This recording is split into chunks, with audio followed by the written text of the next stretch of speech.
Hello friends, कैसे हैं आप लोग।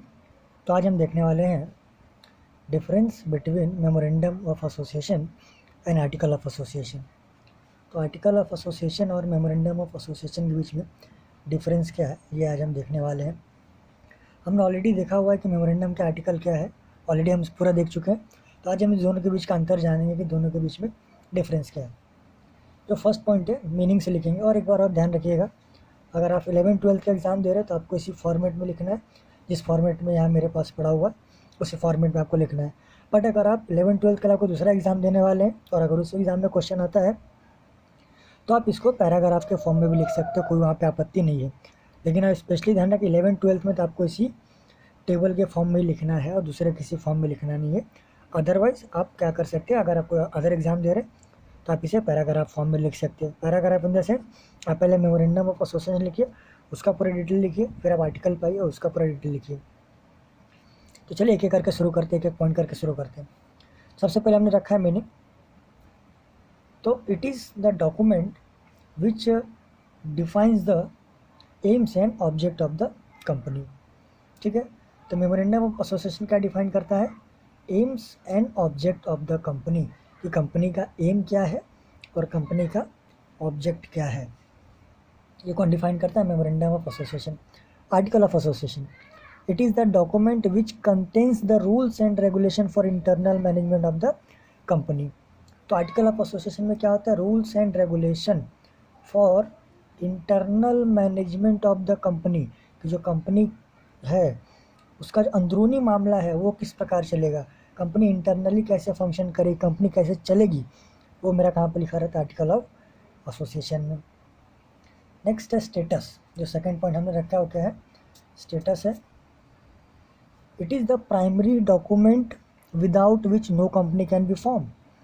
तो मेमोरेंडम ऑफ एसोसिएशन मेरा क्या प्राइमरी डॉक्यूमेंट है, सबसे महत्वपूर्ण डॉक्यूमेंट है, मेरा कॉन्स्टिट्यूशनल डॉक्यूमेंट है, जिसके बिना मेरा कंपनी फॉर्म नहीं हो सकता है। No company can be form, कोई भी कंपनी फॉर्म नहीं हो सकती है। मतलब मुझे मेमोरेंडम रखना मेरे लिए क्या है, अनिवार्य है। बिना मेमोरेंडम के मेरी कंपनी फॉर्म होने वाली नहीं है। आर्टिकल पे आते हैं अब। It is the second most important document prepare at the time of incorporation of the company. Second मतलब ये समझिए कि जो मेमोरेंडम में फर्स्ट इंपॉर्टेंट डॉक्यूमेंट है, आर्टिकल क्या है, सेकेंड इंपॉर्टेंट डॉक्यूमेंट है मेरे पास। It is subordinate to memorandum, ये मेमोरेंडम से क्या है, नीचे है। लेकिन दोनों डॉक्यूमेंट अगर मुझे कंपनी इनकॉर्पोरेट करना है तो मुझे मेमोरेंडम भी चाहिए, आर्टिकल भी, दोनों चाहिए। अगर मैं मेमोरेंडम नहीं बनाता हूँ तो कंपनी इनकॉर्पोरेट नहीं हो पाएगी, आर्टिकल नहीं बनाता हूँ तो भी कंपनी इनकॉर्पोरेट नहीं हो पाएगी। अगर मुझे कंपनी बनाना है तो इसके लिए मुझे दोनों डॉक्यूमेंट का होना मेरे पास आवश्यक है। तीसरा पॉइंट जो हमने रखा है वो है हमारा स्कोप।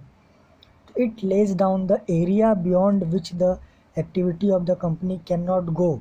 स्कोप मतलब ये हो गया कि एक एरिया डिफाइन किया जाता है, इसमें कि आप उस एरिया के बाहर कोई काम नहीं कर सकते हो।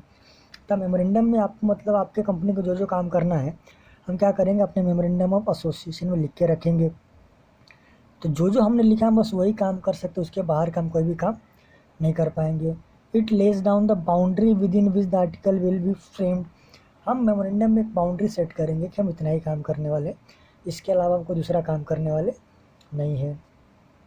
आर्टिकल क्या बोलता है, it provides the regulation within the boundaries lays down by the memorandum. It thus lays down the scope within which the company can function.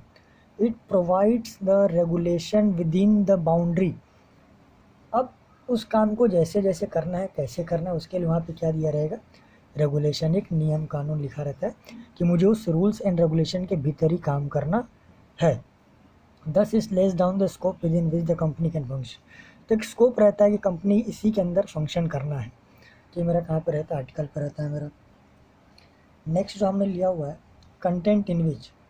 तो नॉर्मली कंटेंट इन विच मतलब ये हो गया कि मेमोरेंडम में क्या क्या होता है, आर्टिकल में क्या क्या होता है। जो 5 बात ये मैंने ऑलरेडी बता चुका हूँ कि मेमोरेंडम हम लोग क्या क्या रखते हैं, name of the company, name of the company, state in which registered office is located, capital structure and detail object of the company, liability of the member, ये सारी बातें लिखते हैं हम लोग।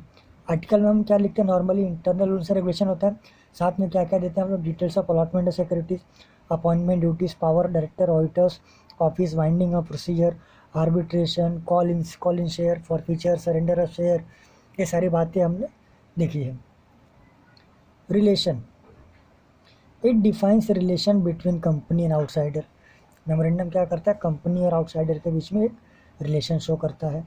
आर्टिकल क्या करता है, it defines relation between company and member, company और मेंबर के बीच में, एंड बिटवीन द मेंबर। मतलब ये समझिए कि आर्टिकल ऑफ एसोसिएशन क्या करता है, कंपनी और मेंबर के बीच में रिलेशन शो करता है, बिटवीन द मेंबर्स और मेंबर के बीच में भी रिलेशन शो करता है। Contradict, it cannot contain anything which contradict the companies act or any other statute। मतलब आपको ये ध्यान रखना है कि मेमोरेंडम में आप कोई भी ऐसी बातें ना लिखिए जो कंपनीज एक्ट के किसी भी सेक्शन के, किसी भी रूल्स के, किसी भी रेगुलेशन का वायलेशन करता हो। Article, it can not contain any provision which contradict the companies act as well as memorandum. मतलब आर्टिकल में मुझे इस बात का ध्यान रखना है कि आर्टिकल में कोई भी ऐसा प्रोविज़न नहीं होना चाहिए जो या तो कंपनीज एक्ट को कॉन्ट्राडिक्ट करे या तो मेमोरेंडम को कॉन्ट्राडिक्ट करे। कॉन्ट्राडिक्ट का सिंपल मतलब होता है उल्लंघन करना। तो मुझे इस बात का ध्यान रखना है कोई भी ऐसा प्रोविज़न ना हो जो किसी भी प्रोविज़न का, किसी भी सेक्शन का, कंपनीज एक्ट का उल्लंघन करे। तो दोस्तों ये था हमारा distinction between memorandum article of association. Exam में नॉर्मली 5 मार्क्स के लिए आपको आ सकता है, तो आप अच्छे से इसको पढ़ के जाइएगा। अगर हो तो आप अपनी इसको नोटबुक में कॉपी भी कर सकते हैं। तो दोस्तों आज के लिए बस इतना ही। अगले वीडियो में हम कुछ और नया सीखेंगे। तब तक के लिए धन्यवाद।